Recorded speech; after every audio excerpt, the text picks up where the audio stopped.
یقیناً اللہ تبارک و تعالیٰ کے شکر اور انعام سے ہم نے مبارک مہینہ پایا اور ہم اس میں وقت گزار رہے ہیں۔ یہ اللہ تبارک و تعالیٰ کا بڑا فضل ہے، لیکن ایسی بہت کم روحیں اور ایسے بہت کم جسم ہیں کہ جنہوں نے واقعتاً اس حق کے ادائیگی کے لیے اپنے آپ کو تیار کیا کہ اللہ تبارک و تعالیٰ نے جو مبارک مہینہ ہمیں عطا فرمایا ہے، ہم اس کے تعلق سے اللہ کے حضور کیا پیش کریں۔ یقین جانو اللہ تبارک و تعالیٰ نے مبارک مہینہ دے کر ہی ہم پر سب سے بڑا احسان فرمایا، اور عنوان یہی ہے کہ رمضان المبارک یا پھر اللہ تبارک و تعالیٰ کا کلام مجید، اور کلام مجید میں سب سے اہم صورت اور سب سے زیادہ معنی دار صورت توحید کی کہ اللہ تبارک و تعالیٰ نے جو عطا فرمائی، یہ ایسے عنوانوں سے بھری ہوئی چیزیں ہیں کہ اس بات کی طرف ایک پکی دلیل اور ایک پکا ثبوت قائم کرتی ہیں کہ خود رب کی مرضی ہے کہ اس امت کی بار بار بخشش کی جائے۔ رب کی یہ نوازش ہے کہ اللہ تبارک و تعالیٰ امت کو بار بار معاف فرمائے۔ اللہ تعالیٰ کی منشا تو یہ ہو کہ میں بندوں کی کسی بھی چھوٹی سی چھوٹی ادا پر ان کو معاف کروں، اور بندوں کا حال کیا ہو وہ ہمیں اور آپ کو معلوم۔ بہت رونا آتا ہے اس بات پر کہ شاید ہم چند ماہ پہلے مبارک مہینے کی آمد پر اور اس کے تذکرے پر، فضائل پر کچھ باتیں اور دعائیں کہ اللہم بارک لنا فی رجب و شعبان و بلغنا رمضان، یہ پڑھ کر یہ ادا کر رہے تھے کہ میرا رب زندگی رکھے مبارک مہینہ مل جائے۔ رب نے زندگی رکھی اور مبارک مہینہ الحمدللہ مل گیا، لیکن ہم میں سے کس نے کتنی مبارک مہینے کی قدر کی اور کتنا اپنے آپ کو تھکایا۔ صرف اللہ تبارک و تعالیٰ اس کی فضیلت یوں ہی رکھتے کہ دیکھو میرے بندو یہ انعام و برکت کا مہینہ ہے، تب بھی کافی تھا، لیکن اللہ تعالیٰ نے اس پر بس نہیں فرمایا، فرمایا کہ جس نے اس کی، پیارے آقا کی زبانی، کہ جس نے اس کی قدر کی، اللہ تمہارے پچھلی زندگی کا بھی ذمہ دار سب درگزر کر دے،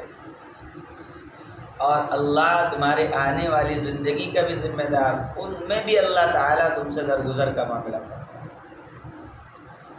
بندوں کے لیے اس سے بڑی عطا تو کوئی ہو ہی نہیں سکتی۔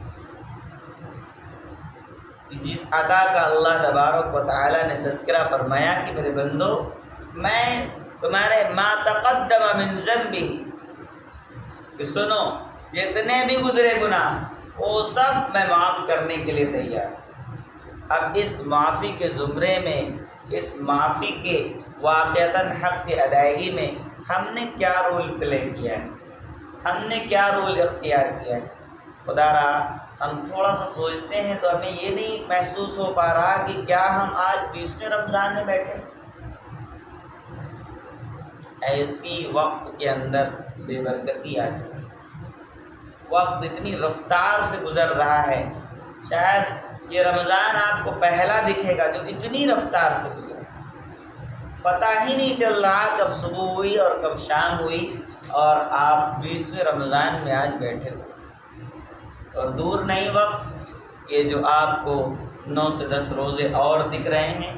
یہ بھی مکمل ہونے میں کوئی دیری نہیں لگی۔ اس لیے آج آپ اس عزم کو لے کر اٹھیں کہ آپ اللہ تبارک و تعالیٰ کی ملی ہوئی اس راحت و فرصت کو غنیمت جانیں گے، اور اللہ تبارک و تعالیٰ کی عبادات کو منہمک ہو جائیں گے، لگ جائیں گے، پڑھ جائیں گے۔ اور یہ عشرہ یقیناً ایک نچوڑ کا عشرہ ہے، اور بہت سارے خلاصوں کو بیان کرنے کا عشرہ ہے، بہت ساری حقیقتوں کے انکشاف کا عشرہ ہے۔ اللہ تبارک و تعالیٰ نے اس مبارک عشرے کے اندر بہت ساری خصوصیات رکھی، شاید اگر زبان بیان کرے تو آپ کو ان چیزوں پر ہو سکتا ہے تھوڑی دیر کے لیے یقین نہ ہو۔ اللہ تبارک و تعالیٰ نے کچھ خصوصیات اللہ تبارک و تعالیٰ نے اس اخیر عشرے میں ایسی رکھی، اس لیے اس مبارک عشرے کے اہتمام کے لیے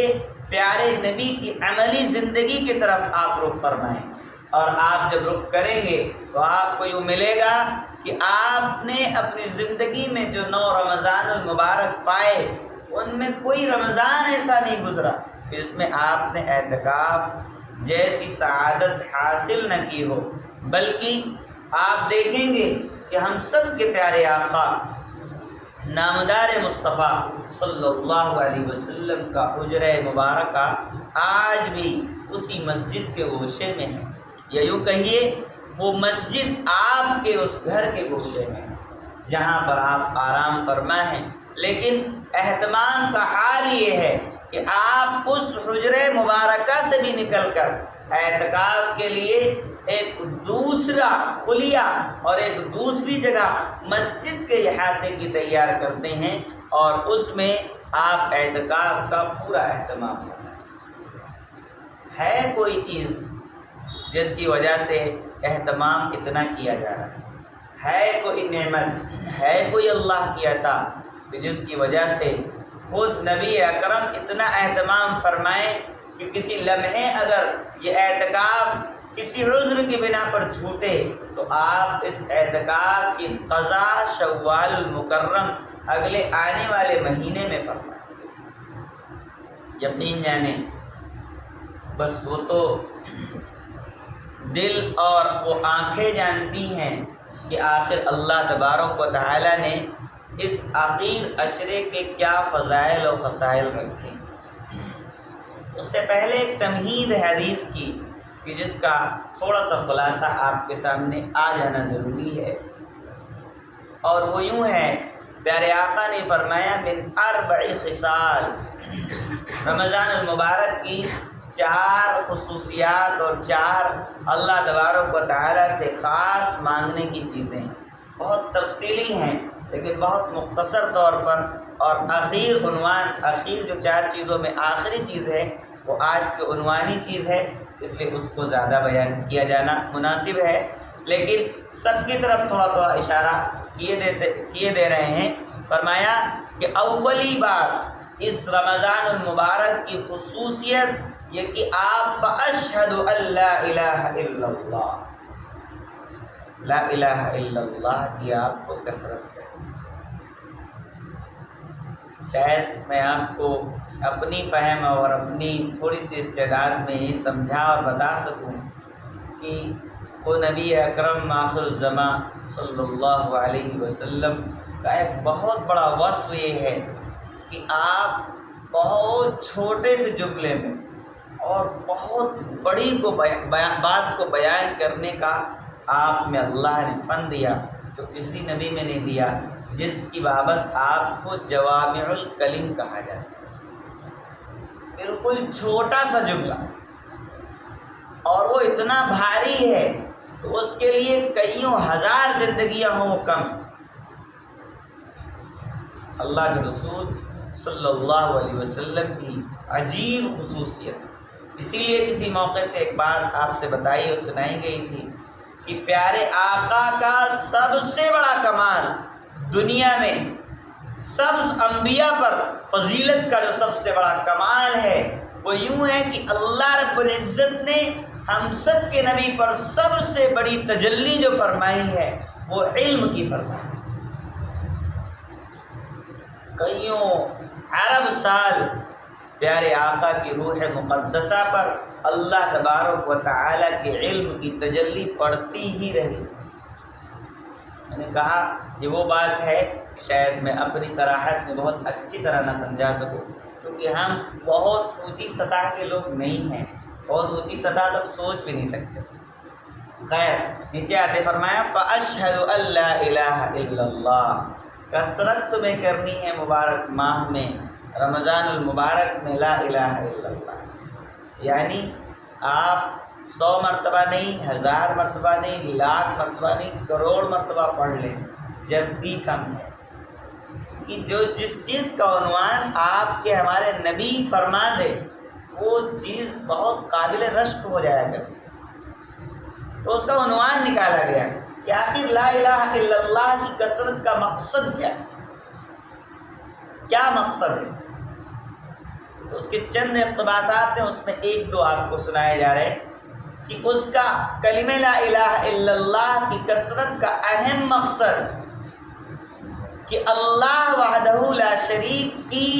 مکمل توحید پر اللہ تبارک و تعالی آپ کو دوام عطا فرمائے، کیونکہ یہ انسانی دنیا کہتی ضرور ہے کہ رب ایک ہے، لیکن ماننے کے اعتبار سے بہت ساری خدائیوں کو اپنے دل میں جگہ دیے ہوئے، مالی خدائی، عزت کی خدائی، ثروت کی خدائی اور حسن کی خدائی اور نہ جانے کیا کیا خدائیاں دل میں پیوست ہو چکی ہیں۔ کہنے کے تعلق سے ہر مومن، ہر بندہ میں ہر لمحہ یوں کہہ رہا کہ میں اللہ کا پرستار ہوں، حقیقت اس سے بالکل خالی۔ اس لیے پیارے نبی نے اس پاکیزہ مبارک مہینے میں ایک تمہید دی، فَأَشْهَدُ أَن لَا إِلَهَ إِلَّا اللَّهُ، کہ چاہیے کہ تم لا الہ الا اللہ کی زیادہ سے زیادہ کثرت کرو۔ ایک ہی اقتباس سنایا آپ کو، کیونکہ مبارک مہینہ پاکیزہ ہے اور اس کی برکات سے تمہیں کلمے کے اثر و رسوخ واقعتاً مل سکتے ہیں۔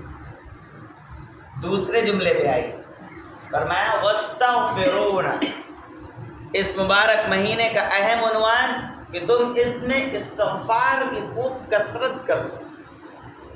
ایک عنوان توحید اور ایمان پر جمانے کا، اس پر دوام پانے کا، اور دوسرا عنوان اپنی، جیسے کہ رمضان المبارک میں تمام موسم صاف ہو جاتا ہے، تمام تر فضائیں صاف ہو جاتی ہیں، تمام تر ذہنیتیں صاف ہو جاتی ہیں، تمام تر نگاہیں صاف ہو جاتی ہیں، تمام انسانوں کے کان قرآن سن کر صاف پاک ہو جاتے ہیں، زبانیں ذکر و اذکار سے صاف پاک ہو جاتی ہیں، جیسا کہ ظاہر کی صفائی دکھ رہی ہے۔ اللہ رب العزت پیارے آقا کے ذریعے جو معلم انسانیت اور تمام تر انسانیت کے استاد معلم ہیں، فرماتے ہیں کہ تمہیں چاہیے کہ اس مبارک ماہ میں تم اپنے آپ کو استغفار سے مزین کرو، کہ جیسا تمہارا ظاہر صفائی کی طرف لگا ہے، تمہارا باطن بھی مکمل طور پر صاف ستھرا اس ماہ میں ہو جانا چاہیے۔ دو عنوان۔ تیسرا عنوان ہے وَنَسْأَلُكَ الْجَنَّةَ وَنَعُوذُ بِكَ مِنَ النَّارِ۔ تیسرا ہے وَنَسْأَلُكَ الْجَنَّةَ اور چوتھا ہے وَنَعُوذُ بِكَ مِنَ النَّارِ۔ چوتھے والے کو پہلے بیان کیا جا رہا کیونکہ عاشرہ اسی کا شروع ہونے والا ہے۔ فرمایا پیارے آقا نے حدیث کے ان جملوں میں فرمایا اولُ رحمہ وَأَوْسَطُهُ مَغْفِرَةٌ وَآخِرُهُ عِتْقٌ مِّنَ النَّارِ، کہ جو یہ اخیر عشرہ ہے نا، یہ جہنم سے خلاصی کا ہے۔ شاید یہ اتنا جملہ آپ کے لیے کافی نہ ہو کہ جہنم سے خلاصی، ایک تو رحمت کا عشرہ سمجھ میں آیا، مغفرت کا بھی عشرہ سمجھ میں آیا،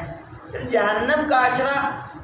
جب رحمت بھی ملی مغفرت بھی ملی تو جہنم سے خلاصی پکی ہے، تو پھر جہنم کی خلاصی کا کیا مطلب، اس کا عشرہ الگ سے کیوں آیا؟ اس لیے میں نے کہا کہ پیارے آقا کے جملے بہت چھوٹے ہیں۔ فرمایا اولُ رحمہ وَأَوْسَطُهُ مَغْفِرَةٌ وَآخِرُهُ عِتْقٌ مِّنَ النَّارِ، بہت چھوٹے سے جملے کہ جب آپ ان پر دھیان دینا شروع کریں گے اپنی، کیونکہ ہر انسان کو اللہ رب العزت نے عقل کامل عطا فرمائی، چاہیے کہ جیسے کہ وہ دنیا پر اپنی تمام تر عقل کو لگا کر دنیاوی ترقیات کی طرف گامزن ہے، چاہیے کہ دین پر بھی وہ اپنی عقل کو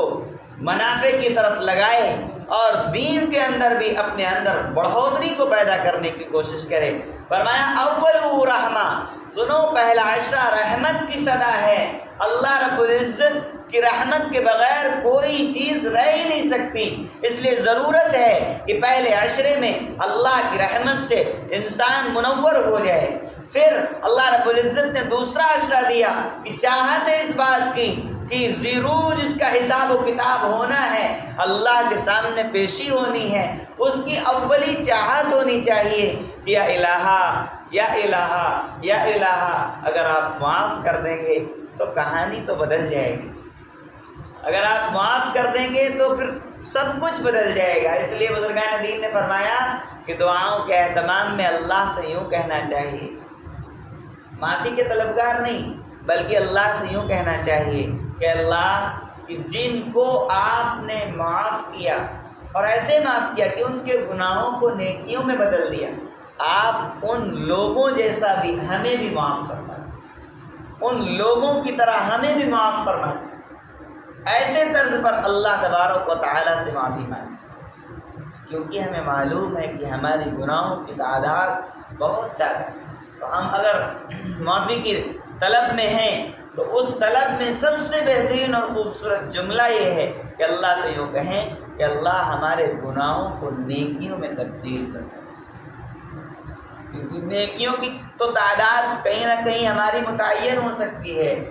لیکن گناہوں کی تعداد ہماری متعین نہیں ہے۔ تو اللہ تبارک و تعالیٰ سے غیر متعین چیز کو طلب کرنا ہے۔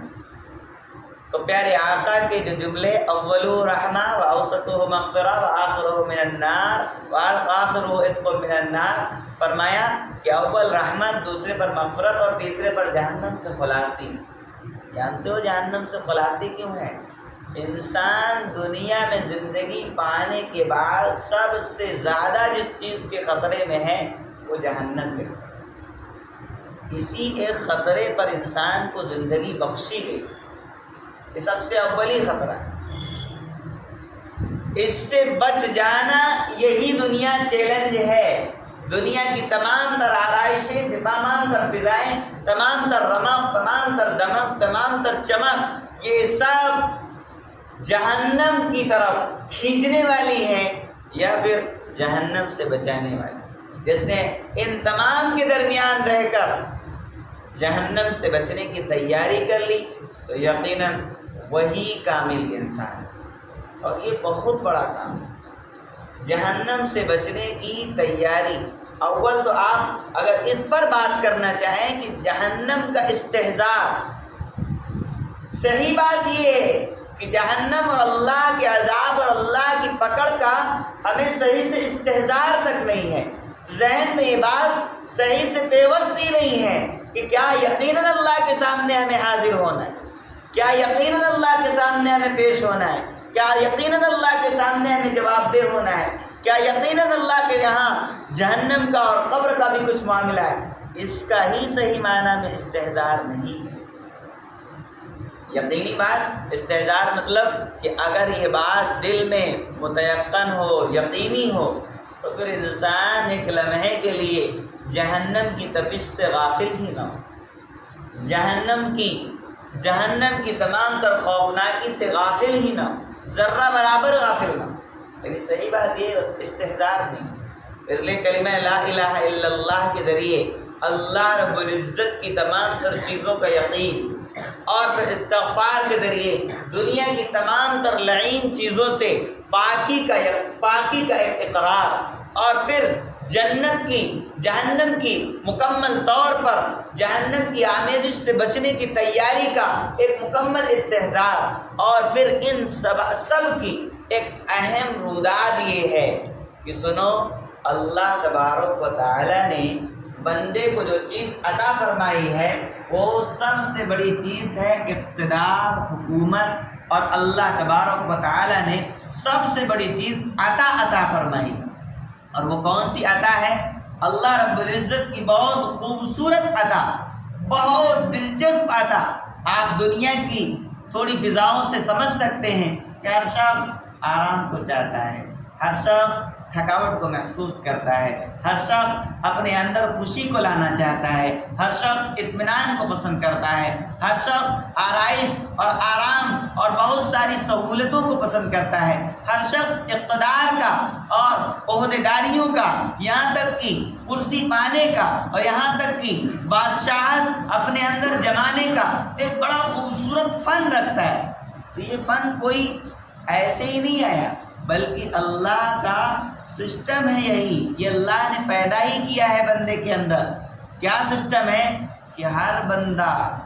یقینی طور پر ایک بہت بڑی شاہانہ زندگی رکھتا ہے. ہر بندہ اللہ کا بہت بڑا بادشاہ ہے کہ اللہ نے ہر بندے کو اپنی نائبیت عطا فرمائی، خلافت عطا فرمائی. تو جس نچوڑ پر میں آپ کو پہنچانا چاہ رہا ہوں وہ یوں ہے کہ اللہ تبارک و تعالی پیارے آقا کی نسبت پر ایک بات اور ایک حدیث بیان فرماتے ہیں. پیارے آقا نے فرمایا کہ سنو،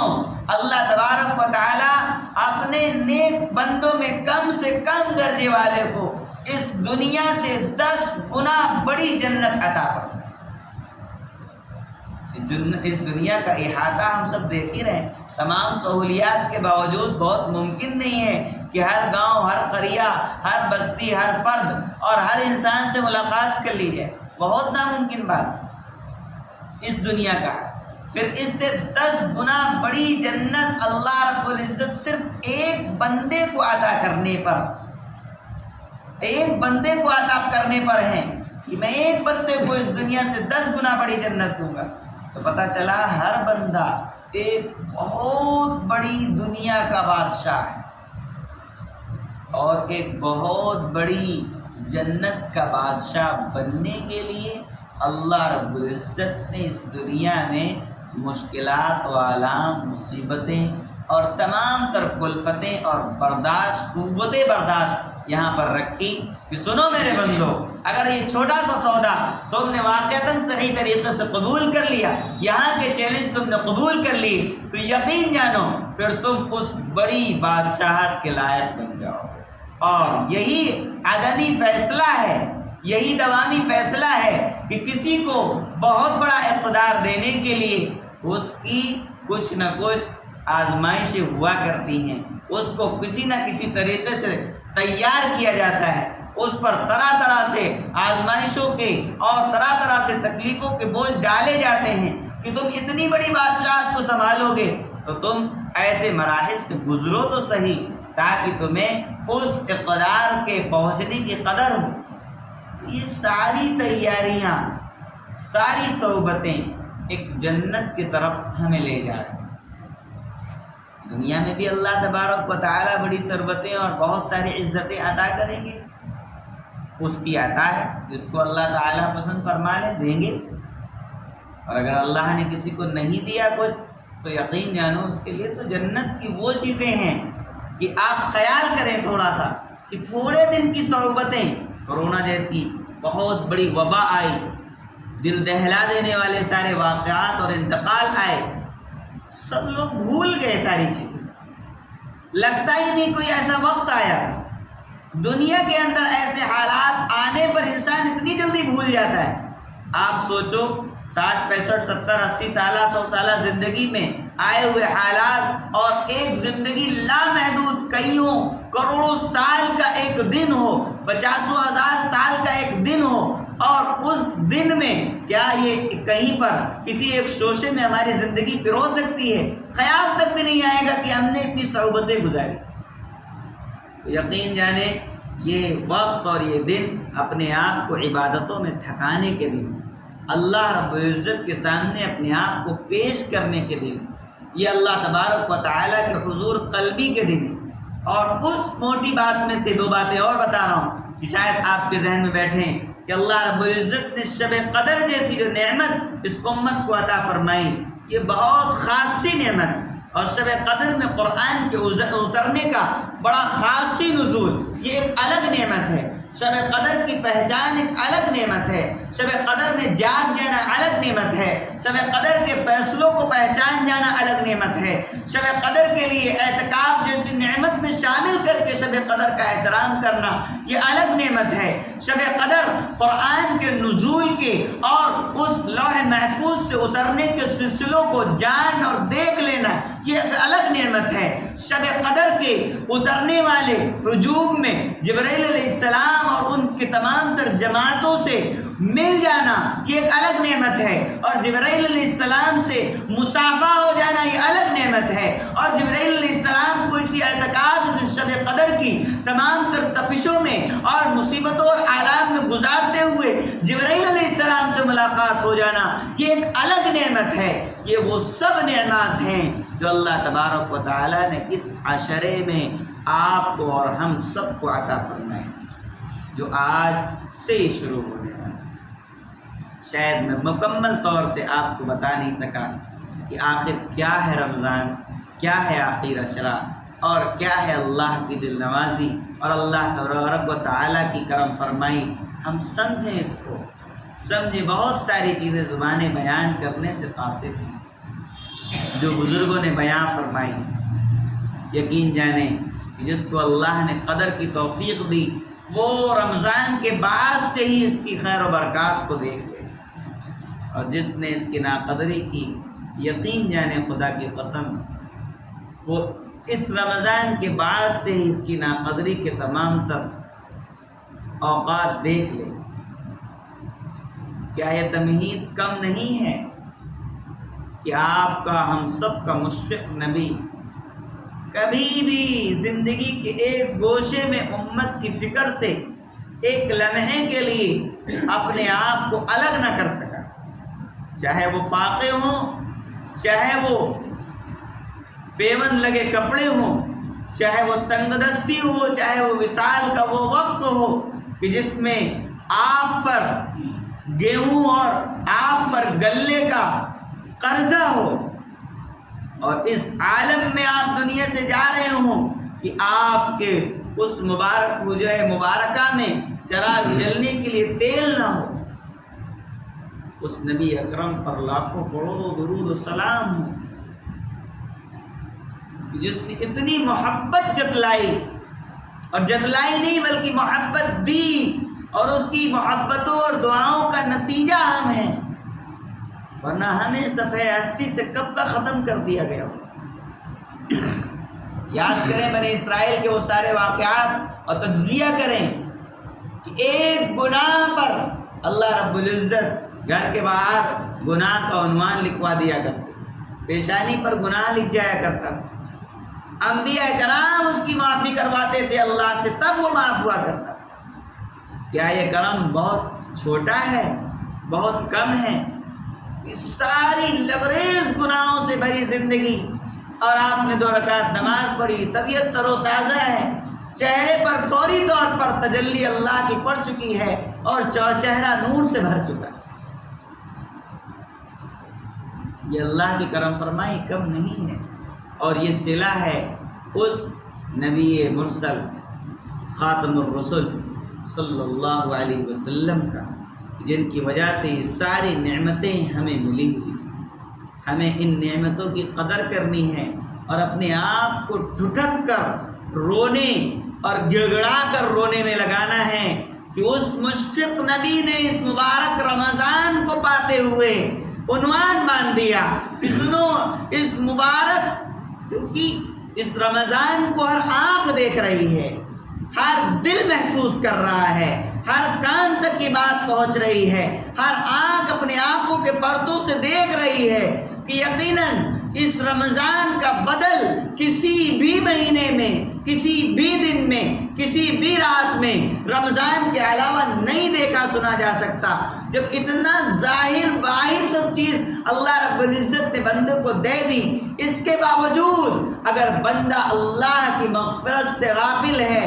تو پیارے آقا کا بہت افسوس اور بہت ندامت اور افسردگی اور شرمندگی میں ڈال دینے والا لفظ کہ سنو کہ جس نے مبارک مہینے میں اپنے آپ کو مغفرت کے قابل نہ بنایا تو پھر اس کا عنوان بڑا عجیب ہے۔ اس کے لیے جبرائیل عرش سے چلتے ہیں بد دعا کے، رسول اللہ اس ممبر پر قدم رکھتے ہیں اس نشاندہی کے لیے کہ یہ ممبر کبھی غیر ختم نہیں ہونے والا۔ یہ آج بھی آپ کے سامنے ممبر موجود ہے، یہ پہچان ہے یہ پہچان ہے ہمارے نبی کی، شان ہے ہمارے نبی کی، عنوان ہے ہمارے نبی کا۔ اسی منبر پر پیارے آقا قدم رکھ رہے ہوں اور ایک جملہ فرماتے ہو اپنی محبت کے اظہار میں، ہے کیا خوبصورت تربیت دی ہے پیارے نبی نے۔ فرمایا اس کا ایمان یقیناً کامل نہیں ہو سکتا کہ جس نے پیارے آقا کو محسن اعظم نہ مانا، سب سے بڑا احسان کرنے والا نہ مانا، اور جس نے بھی پیارے آقا کو محسن مانا ہے تو پہلا قدم آپ کا منبر پر، اور آپ فرماتے ہیں، جبرائیل فرماتے ہیں یا رسول اللہ بڑا بدبخت و لعین شخص ہے وہ، برباد و خاک آلود ہو وہ شخص کہ جس کے سامنے اے پیارے نبی آپ کا نام مبارک آئے اور وہ آپ پر درود و سلام ہو۔ پہلا ہو، گہرائی سے آپ سوچیں گے تو طبیعت یوں کرے گی کہ ڈوب جائیں گے، فنا کر دیں اپنے آپ کو۔ اتنا زیادہ کہنے کی ضرورت پڑ سکتی تھی، یہ آج ہمیں اپنی زندگیوں سے محسوس ہوتا ہے۔ زندگیاں درود و سلام سے بالکل خالی، درود پاک سے بالکل خالی ہیں، درود و سلام کے استحضار سے بالکل زندگیاں خالی۔ دوسرا قدم رمضان کی طرف، اتنا آنکھوں دیکھا حال جس کو ملے، رمضان جیسا مہینہ ملے، شہر رمضان الذی انزل فیہ القرآن ھدی للناس وبینات من الہدی والفرقان، اتنی چشمدید چیزیں ملنے کے بعد پھر بھی ایک شخص غافل ہے، پھر وہ نہیں لائق ہے کہ اس کو اچھا کہا جائے، پھر وہ نہیں لائق ہے کہ اس کو واقعتاً اللہ رب العزت کے برگزیدہ بندوں میں شمار کیا جائے، پھر وہ نہیں لائق ہے کہ وہ امت محمدیہ کے ان اوصاف اور ان لوگوں میں جن کو محبوب کی امت کہا جاتا ہے ان میں شامل کیا جائے۔ اس کو نکال پھینکا پیارے آقا نے کہ جس نے چشمدید نظریے سے رمضان المبارک جیسی حیثیت کو پایا پھر سے اس کو پامال کر دیا تو وہ لائق نہیں ہے۔ اس لیے جبرائیل کہتے ہیں خاک آلود ہو، برباد ہو جائے، اس پر لعنتوں کی بارش ہو کہ جس کو مبارک مہینے جیسی سعادت حاصل ہو اور وہ اپنی مغفرت نہ کرا سکے۔ جبرائیل کہہ دیتے اتنے کافی تھا، لیکن اس پر اس خاتم الرسل کی مہر لگی ہے۔ شاید اللہ اگر کہتا،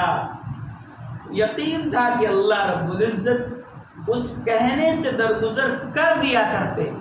اور کر دیتا ہے۔ رب احکام بڑے نازل فرمائے، لیکن حقیقت یہ ہے کہ وہ اپنے احکام میں بڑی سہولت رکھتا ہے، معاف کر دیتا ہے۔ لیکن جس کے لیے دنیا سجی ہے، اس کی جس چیز پر مہر لگی ہے، آپ یقین جانیں سب کچھ ٹل سکتا ہے، لیکن جس پر نبی اکرم کی مہر لگی ہوئی ہے، گہرائی سے سوچئے گا وہ چیز ٹلنے والی نہیں۔ اور تیسرا اور آخری عنوان، یہ تینوں ہی عنوان بہت خوبصورتی کے اور بہت زیادہ وقت کے ساتھ سمجھنے کے لائق ہیں۔ اور تیسرا وہ عنوان ہے کہ جس نے رسول اللہ کے احسان کو نہ سمجھا، پہلا عنوان، اور دوسرا عنوان اللہ کا احسان جس نے رمضان دیا اس احسان کو نہ سمجھا، اور تیسرا احسان اور اہم احسان، احادیث کے زمرے الگ الگ ہیں، ترتیب ہو سکتا ہے آگے پیچھے ہو۔ تیسرا عنوان وہ والدین ہیں، وہ والدین ہیں جنہوں نے ایک زندگی بخشی ہے اپنے بچے کو، سب کچھ تیغ دینے کے بعد، سب کچھ قربان کر دینے کے بعد، آخری سانس تک جن والدین نے آپ کے لیے اپنے آپ کو سونپ دیا وہ سب سے بڑے محسن ہیں۔ اگر وہ راضی نہ ہوئے تو تمہاری انسانیت نامکمل ہے، تمہارا ایمان نامکمل ہے، تمہیں اپنے محبوب کا امتی کہنا ہے نامکمل ہے، تمہیں اللہ کا بندہ کہنا اپنے آپ کو نام کرنا ہے. تم نے محسن کو محسن نہیں سمجھا، اپنے اوپر احسان کرنے والے کو احسان والا نہیں سمجھا. تم نہیں لائق ہو سکتے، تم نہیں قابل ہو سکتے، تم کسی طریقے سے عزت کے حقدار نہیں ہو سکتے کہ تم نے محسن کو محسن سمجھا ہی نہیں. پتہ ہے محسن کی رودات بہت سنانے کو ہے، لیکن ایک آخری واقعے کی طرف آپ کو اشارے کیے دیتا ہوں. محسن، شاید اس محسن کے لفظ پر آپ ابھر جائیں، ٹوٹ پڑیں کہ اس حسن اور احسان کو اللہ نے مذہب سے تعبیر نہیں دیا. اللہ رب العزت نے ہر شخص کے اندر الگ اوصاف رکھے ہیں. پیارے آقا کا وہ لمحہ یاد کریے گا، سیرت کے اس جھروکے اور اس لمحے کو پڑھ کر ذرا اپنے اندر سکون کی سانس لیجئے گا. پتہ ہے پیارے آقا جب مکہ المکرمہ سے بیزار ہوئے، ٹوٹ پڑے، کوئی حل نہ نکل رہا تھا اور مخالفین آپ کی جان کے در پہ تھے، تو آپ نے طائف کی طرف سفر فرمایا. وہ خوفناک المناک سفر، اس کی روداد ایک الگ ہے، لیکن آپ کو احسان کو آج بتانا اور سمجھانا ہے. اللہ کے احسان، رسول اللہ کے احسان، انسانیت کے احسان. ضروری نہیں ہے کہ ہر انسان میں مذہب اور ایمان ہو تبھی اس کے اندر احسان ہوگا. اللہ نے احسان کی صفت بہت سارے بندوں میں رکھی. جب طائف سے آپ مکمل طور پر زخم آلود ہو کر واپس ہوئے تو طائف سے واپسی پر مکہ کے سارے دروازے بند. مکہ میں انٹری آپ کی بالکل محال ہو گئی. پتہ ہے اس احسان کو جتلانے کے لیے ایک شخصیت وجود میں آئی.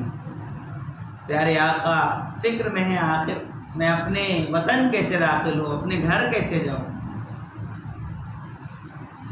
دشمنان تو پورے طور پر تلے ہوئے ہیں کہ میں گھر نہ جا پاؤں.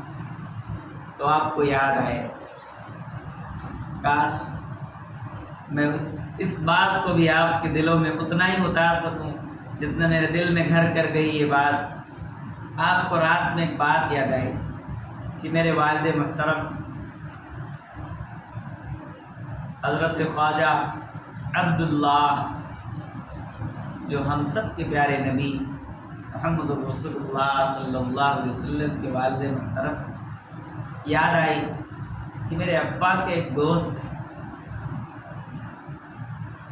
کاش دوستی ایسی ہوا کرتی، کاش احسان کو سمجھنے والے لوگ ایسے ہوا کرتے، سمجھتے احسان کیا ہوتا. یاد آیا کہ میرے ابا کی ایک سے دوستی، ان کے ساتھ تجارت کے لیے آپ جایا کریں. پڑھیے گا تاریخ کو تو بہت کچھ نہیں کھول رہا ہوں آپ کے پڑھنے کے لیے. آپ راتوں رات سفر کر کے اور جیسے بھی وہاں پہنچے، ان کے 9 بیٹے تھے، اور پہنچے میں محمد بن عبداللہ، آپ کے دوست کا بیٹا، آپ کا بھتیجا ہوں. مکہ والے مجھے مکہ میں داخل نہیں ہونے دیتے. امید لے کر آیا ہوں کہ آپ کے ابا سے بڑی دوستی تھی، آپ دوستی کا بھرم رکھ کے میرے لیے امان لے کر مکہ المکرمہ میں داخل ہونے کا میرے لیے ذریعہ بن گیا. خدا کی قسم اس شخص کے پاس ایمان نہیں تھا، نہ ایمان آیا آخر تک، لیکن احسان کا بھرم کھڑا ہو گیا. وہ شخص اپنے 9 بیٹوں کو تیار کیا، بیٹا چلو، پوری شان مان کے ساتھ مکہ المکرمہ کے دروازوں کو کھلوایا. اتفاقی رات کے دروازے کچھ کھلے ہی تھے، اور اعلانیہ طور پر مکہ المکرمہ میں داخل ہو کے کہا، سنو یہ میرے دوست عبداللہ کا بیٹا ہے، کسی میں جرأت ہے تو اس کو ہاتھ لگا کر دکھائے. میرے سب سے پہلے یہ 9 بیٹے شہید ہوں گے، اس کے بعد میں سینہ سپر ہوں گا. جب تم مجھ سے گزر جاؤ تو پھر میرے قبیلے کو یاد رکھنا، وہ تمہیں چھوڑے گا نہیں. اور اگر تم میں اتنی طاقت نہیں ہے تو میں نے محمد بن عبداللہ کو امان دی ہے، کیونکہ وہ میرا دوست تھا، میں نے امان دی ہے، تو پھر اس امان کو کوئی نہ دو. شاید احسان کو آپ سمجھے ہوں تو پیارے نبی کی زندگی سے کہ اس واقعے سے احسان کو سمجھے۔ ہر انسان میں اللہ نے بہت بڑے احسان کی کرامت رکھی ہے، دین ہو نہ ہو، مذہب ہو نہ ہو، کچھ جانتا ہو نہ جانتا،